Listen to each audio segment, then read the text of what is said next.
Couple चाह रहा है वो कंसीव करने के लिए, लेकिन उसमें कुछ दुश्वारियां आ रही हैं या अगर हमल ठहरता भी है ज़ाया हो जाता है। तो इसीलिए इसको अब हम फर्टिलिटी इश्यूज में लेकर आते हैं। आपको सही बताऊं तो 60% से ज़्यादा मेल इनफर्टिलिटी के इश्यूज आ गए हैं, 60% से ज़्यादा। नो डाउट कि अब भी ख़वातीन के मसाइल एक गंभीर शक्ल इख्तियार कर चुके हैं, लेकिन मेल इनफर्टिलिटी इसमें बहुत बढ़ गई है। फर्टिलिटी इश्यूज में मियाँ बीवी दोनों के साथ ये वाले इश्यूज मुंसलिक हैं। अब हम फर्टिलिटी इश्यूज की तरफ आते हैं कि ये है क्या बांझपन को हम फर्टिलिटी इश्यूज कहेंगे, क्योंकि आजकल के मॉडर्न दौर में तो हम फर्टिलिटी इश्यूज के नाम से इसको चीज़ों को सुन रहे होते हैं। जी नहीं, बांझपन को हम फर्टिलिटी इश्यूज तो नहीं कहेंगे, बांझपन को हम सब फर्टिलिटी के दायरे में लेके आते हैं। फर्टिलिटी इश्यूज यानी हमल होने में जितनी भी दुश्वारियां हैं, और वो एक बच्चे के बाद भी हो सकती हैं, 2 बच्चे के बाद भी हो सकती हैं।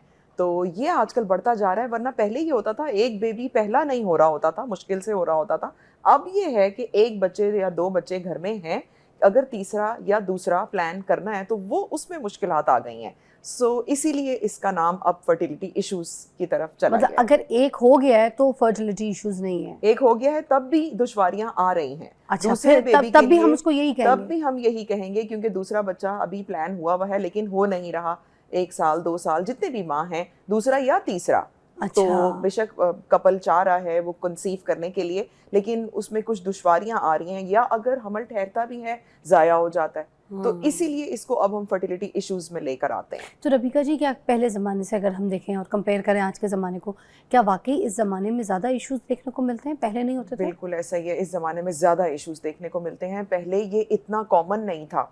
आपने देखा होगा पहले के जितने भी कपल्स हैं, 8-8 10-10 बच्चे भी थे। मेरी अम्मी के 8 बच्चे थे। जी बिल्कुल, हमारे सबकी फैमिलीज में है और बड़ा कॉमन था ये। अब एक से दूसरा बहुत मुश्किल हो गया है, या दूसरे से तीसरा मुश्किल हो गया। अच्छा, रिसर्च क्या कहती है, डेटाबेस क्या कहता है, क्या प्रॉब्लम्स देखने को आई है, रिसर्च में क्या चीज़ें मिली हैं, डेटा क्या कह रहा है कि क्या रीजंस हैं? डेटा अगर मैं आपको सही बताऊं तो 60% से ज़्यादा मेल इनफर्टिलिटी के इश्यूज आ गए हैं, 60% से ज़्यादा। पहले ये था कि ख़वातीन के मसाइल, नो डाउट कि अब भी ख़वातीन के मसाइल एक गंभीर शक्ल इख्तियार कर चुके हैं, लेकिन मेल इनफर्टिलिटी इसमें बहुत बढ़ गई है। दूसरी बात कि फर्टिलिटी इश्यूज में मियाँ बीवी दोनों के साथ ये वाले इश्यूज मुंसलिक हैं। अगर मैं औरत की बात करूं तो अंडेदानी के मसले यानी ओवरी के मसाइल, ट्यूबों के मसले और यूट्रस यानी बच्चेदानी के मसले। ओवरी से रिलेटेड सबसे बड़ा मसला हार्मोनल इम्बैलेंस, जिसका नाम पीसीओज है। ये रद्दो बदल करके नाम ले लें, चाहे हार्मोनल इम्बैलेंस कह लें, चाहे पीसीओज कह लें। पीसीओज का भी नाम अब थोड़ा सा चेंज हो चुका है, तो पीएमओज की तरफ हम चले गए हैं, लेकिन ये यही शो करता है, यानी मेटाबॉलिक डिसऑर्डर। अच्छा। मेटाबॉलिक यानी कि कुछ हमारे अंदर बॉडी के अंदर मेटाबॉलिज्म चल रहा होता है, यानी सेल्स का हजम करना, फिर उसके बाद नया बनना, ग्रो करना। तो यानी हार्मोनल मसले जितने भी हैं ये ओवरी से रिलेटेड हैं। ट्यूब, बहुत कम लोगों के साथ ऐसा होता है कि ओवरी बिल्कुल ठीक है, महीने का साइकिल भी बिल्कुल रेगुलर आ रहा है, लेकिन ट्यूबें बंद पड़ी हुई हैं, ब्लॉक हुई हुई हैं, और वो या तो बहुत ज़्यादा डिस्चार्ज है, पीआईडी है, इन्फेक्शन है जिसको हम लकोरिया कहते हैं आम ज़बान में, उसकी वजह से ट्यूब्स बंद हो गई हैं, या एक ख़ास बीमारी है एंडोमेट्रियोसिस। एंडोमेट्रियोसिस बहुत ख़तरनाक बीमारी है। ये न सिर्फ पाकिस्तान, ये बाहर की भी कंट्रीज़ में इसको बहुत गौर से देखा जाता है, क्योंकि एंडोमेट्रियोसिस की वजह से जितने भी जिस्म के अंदर की एनाटमी है या जो साख्त है वो सब ख़राब हो जाती है, चिपक जाता है सब कुछ आंतों के साथ। इससे क्या जो औरत की अंदर आंतड़ियां होती हैं उसमें भी इन्फेक्शंस वगैरह चीजें हो सकती हैं? आ जाता है, क्योंकि सब कुछ चिपक जाता है, अंदर आंतें, मसाना, बच्चेदानी के साथ चिपक जाते हैं। तो पेन बहुत होता है, बहुत पेन होता है। पूरे महीने में जो हमारा मंथली साइकिल होता है वो पूरे 7 दिन 8 दिन मुसलसल पेन में गुजरते हैं, और वो बहुत अनबेरेबल पेन है। एक तो ये हो गई। अब मैं अगर यूट्रस की बात करूं तो यूट्रस में अक्सर लोगों का कॉन्सेप्ट है कि फाइब्रॉइड की वजह से प्रेगनेंसी नहीं ठहरेगी, जबकि ऐसा नहीं है। फाइब्रॉइड के साथ प्रेगनेंसी ठहरती है और कंटिन्यू भी होती है, 9 महीने तक भी चली जाती है। उसको सिर्फ थोड़ा सा केयरफुल वॉच करना पड़ता है, देखना पड़ता है। जब मैं चाहूँगी इसके ऊपर डिटेल में बात करें, एक ब्रेक ले लेते हैं, उसके बाद हम आपको बताते हैं जो मर्द हजरात जितने जो सिगरेट नोशी और बाकी किसी नशे में मुब्तला हैं, तो उनके लिए फर्टिलिटी कितना इशू बन सकती है, उनकी फैमिली आगे किस तरीके से मुश्किलात का सामना देख सकती है। एक ब्रेक। अब हम बात कर रहे थे यहाँ पर कि जो मर्दों में शराब बहुत ज़्यादा बढ़ गई है, कि सिगरेट नोशी हर एक के हाथ में है, और लड़कियाँ बहुत कूल समझती हैं। वो लड़के जिनके हाथ में वेप होती है और वो सिगरेट पी रहे होते हैं तो लड़कियाँ कहती हैं बहुत कूल है, वरना तो लड़का बहुत फूल लग रहा होता है आजकल की लड़कियों को, मुझे समझ नहीं आता। उस चक्कर में अब देखें नुकसानात क्या होते हैं, सुनिएगा जी रबिका जी। जी बिल्कुल ऐसा है। सिगरेट का इस्तेमाल यानी कि 10-20 से ज़्यादा दिन में एक सिगरेट्स ले लेना या एक पैक से ज़्यादा ले लेना तो शदीद इतने कोई ले लेता है तेरे सिगरेट्स? बिल्कुल, ये बिल्कुल मुकम्मल तौर पर खुलियों को ख़त्म कर देगा। इसमें हम कह देते हैं एज़ोस्पर्मिया, यानी कि खुलियों की मिकदार बिल्कुल भी नहीं है, और इवन अगर खुलियों की मिकदार हो भी सही तो उनकी हरकत ज़ीरो हो जाती है। सिगरेट पीने वालों में यानी मर्द के खुलिये को हरकत करके औरत के पास जाना होता है, एग के पास जाना होता है, फिर ही फर्टिलाइजेशन होती है। तो जब वो हरकत ही नहीं रहेगी तो बेशक के 10 मिलियन 20 मिलियन जितने मिलियन भी मिकदार है वो सब मल्टीप्लाई इक्वल टू 0 है। अच्छा, तो ये बहुत प्रॉब्लम है। ये शीशा भी इसमें शामिल होता है? शीशा उतना नहीं तंग करता अगर जितना ये टोबैको निकोटिन तंग कर रही होती है। बिल्कुल, वेप में भी अगर निकोटिन का एलिमेंट है, कई वेप्स में ये होता है, वेप भी ये फ्लेवर होता है, मगर अलीराना के अंदर निकोटिन होता है? फ्लेवर वाला ठीक है, फ्लेवर अगर सिंपल है तो फिर वो नहीं करेगा। वो कह रहे शीशे में भी होता है और वेप में भी होता है। निकोटिन अगर है, डिफरेंट टाइप्स की है ना, जिसमें निकोटिन है निकोटिन नहीं है। अच्छा, तो अगर निकोटिन है तो ये फिर बहुत तंग करेगा। इसी तरह कोई ड्रग्स ऐसी हैं या इवन स्लीपिंग पिल्स, लोग बहुत स्लीपिंग पिल्स ले रहे होते हैं। अक्सर लोग ये गैबिका ले रहे होते हैं, गैबापेंटिन वगैरह, कि हम थोड़ा रिलैक्स हो जाएं, सारा दिन काम करके आए हैं, थके हुए हैं, या मसल रिलैक्सेंट्स ले रहे होते हैं और वो रोजाना की बुनियाद पे ले रहे होते हैं। तो ये जो टैबलेट्स हैं ये ना सिर्फ जिगर पे असर करती हैं, ये फर्टिलिटी के अंदर भी बहुत ज़्यादा प्रॉब्लम्स खड़ी कर देती हैं कि हमल नहीं ठहर रहा होता।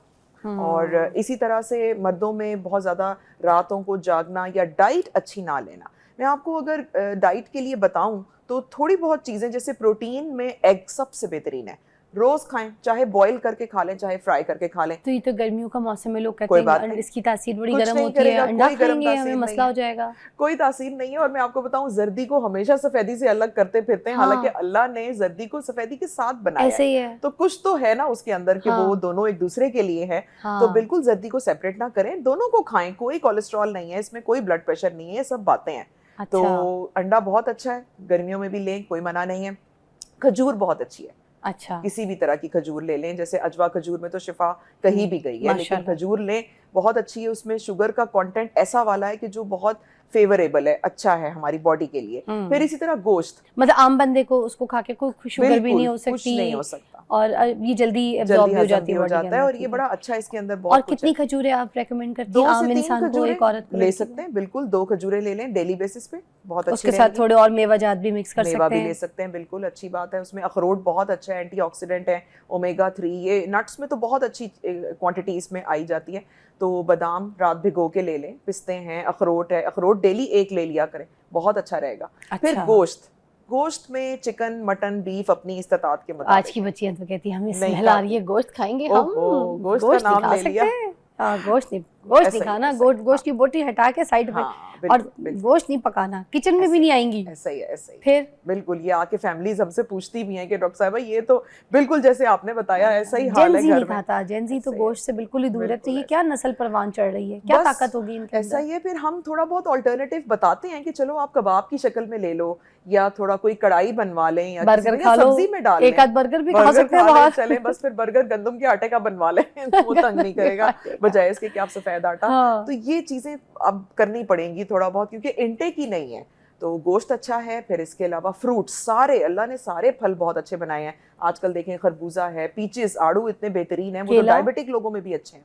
अमरूद, आड़ू, केला भी खा सकते हैं। मगर उससे अगर जैसे कोई प्रेगनेंसी प्लान कर रहा है तो फिर ओबेसिटी का खतरा तो नहीं होगा? कोई ओबेसिटी नहीं है। कहते हैं केला मोटापा करता है, मोटा करता है, मोटा करने के लिए खाओ। अक्सर लोग केले का मिल्कशेक डेली पी रहे होते हैं और 2-2 चम्मच चीनी, 3-3 चम्मच चीनी भर के उसमें डाल रहे होते हैं। चीनी को अवॉइड करें। अच्छा, चीनी कम करें। और ये आम का भी बताते हैं क्योंकि आम का सीजन शुरू हो गया है। बिल्कुल, मिल्कशेक पिए, आम लें, कोई इसमें मना नहीं है। किस हद तक आम खाना चाहिए? रोज का 1 खा सकते हैं, कोई मना नहीं। आम में आयरन है, बहुत अच्छा रहता है आम के अंदर, और अच्छी शुगर है कि जो आपको मीठे के लिए क्रेविंग भी नहीं होने देगी। ठीक। अच्छा, जैसे गायनी डॉक्टर्स जब किसी लड़की को कहती है ना कि बेटा तुमने वेट लूज करना पड़ेगा, थोड़ा ओबेसिटी का मसला है, तो फिर प्रेगनेंसी इंशाल्लाह ताला बहुत जल्दी हो जाएगी, और लड़कियां करती हैं तो हो भी जाती है, बड़ी अच्छे केसेस जो रिजल्ट हैं सुनने को मिले। मगर मुझे सिर्फ इतना बता दी कि उस टाइम पे, उस पीरियड पे कपल आया आपके पास और वो कपल में लड़की को वेट लूज करना है, तो फिर किस तरीके से उसको डाइट प्लान उस वक्त क्या दिया जाएगा कि जल्दी से वेट भी लूज हो और उसकी बेबी भी जो है ना उसको न्यूज़ मिले? मैं ऐसे में उनको एक तिकोन बना के देती हूँ, जैसे पहाड़ नुमा। ऊपर मेरी जिम्मेदारी होती है कि दवाइयाँ, मैं उनको बताती भी हूँ कि सबसे ऊपर मेरी जिम्मेदारी है, मैं दवाइयाँ दे रही हूँ और शिफा अल्लाह देगा उसके क्या अंदर। बात है, माशाल्लाह। तो नीचे की जो 2 चीजें वो मैं आपके जिम्मे कर रही हूँ। एक है वर्जिश, बेशक जिम ना ज्वाइन करें, रोज वॉक करें। 30 मिनट्स अगर आप घड़ी पे टाइम देख के वॉक करें ना, इंसान के पसीने छूट जाते हैं। अच्छा, और वॉक का भी बता दें, वॉक तेज बहुत वॉक, जरूरी। हल्की तेज वॉक, तेज वॉक, थोड़ी तेज ब्रिस्क वॉक होनी चाहिए। ऐसा नहीं है कि टहल रहे हैं, ओके, वो 1 घंटा बाहर से होकर आ जाएंगे, लेकिन वो ऐसा था कि टहल के आए हैं, हाँ, बातें कर रहे हैं, वो नहीं फायदा। नहीं वो तो फायदा क्योंकि नहीं। हमारे अम्मी अब्बू तो अंडा डब रोटी लेने जाते थे, जिस हद तक की वॉक करते थे वो हल्की आंच की होती थी, आपको पता है। सही बात है, बच्चे खेल कूद बिल्कुल। भी रहे हैं, अंडे डब रोटी भी पकड़े, हल्की हल्की आंच की वॉक, वो वाली नहीं चाहिए होती है। थोड़ी ब्रिस्क हमें चाहिए, थोड़ी सी तेज। वो यूं हो सकता है कि आप छोटे कदम से स्टार्ट करें। अच्छा। 10 मिनट से स्टार्ट कर लें, उसको तेज कर लें, 15-20 मिनट 30 मिनट पे आ जाएं, 45 मिनट 1 घंटा भी लोग वॉक करते हैं, तो वो टेम्पो बन जाएगा। जब हम वॉक करना शुरू करेंगे हमारी बॉडी उसको एडजस्ट कर लेगी, यूज्ड टू हो जाएगी। अच्छा, ये डेली में हो जाए। ग़िज़ा में मैं लिख के देती हूँ बाकायदा कि नान, खमीरी रोटी, आलू, चीनी, चावल। आलू कम कर दें, कार्ब्स हैं, बहुत बुरे कार्ब्स हैं कि उसके अंदर, मतलब ओवर नहीं है ना, लोग रोज फ्रेंच फ्राइज खा रहे होते हैं प्लेट भरी हुई आलू, तो आलू को थोड़ा कम रखें। अच्छा, आलू अच्छा, अगर आपने ऐसी चीजें खा भी ली हैं, आप 10 मिनट ज्यादा वॉक कर लें। ब्रेक के बाद बात करते हैं कि कोई डाउट नहीं है इसमें, जब औरत जब 40 क्रॉस करती है या 40 की तरफ आ रही होती है, तो उसको एक अलार्म आता है, उसको बताते हैं, अल्लाह मियाँ बताते हैं कि बेटा आप 40 की हो गई हैं। मर्दों को नहीं बताया जाता, पता नहीं, मुझे नहीं पता, मगर औरतों को बताया जाता है। ब्रेक के बाद इस पर डिटेल में बात करते हैं, आइए जी।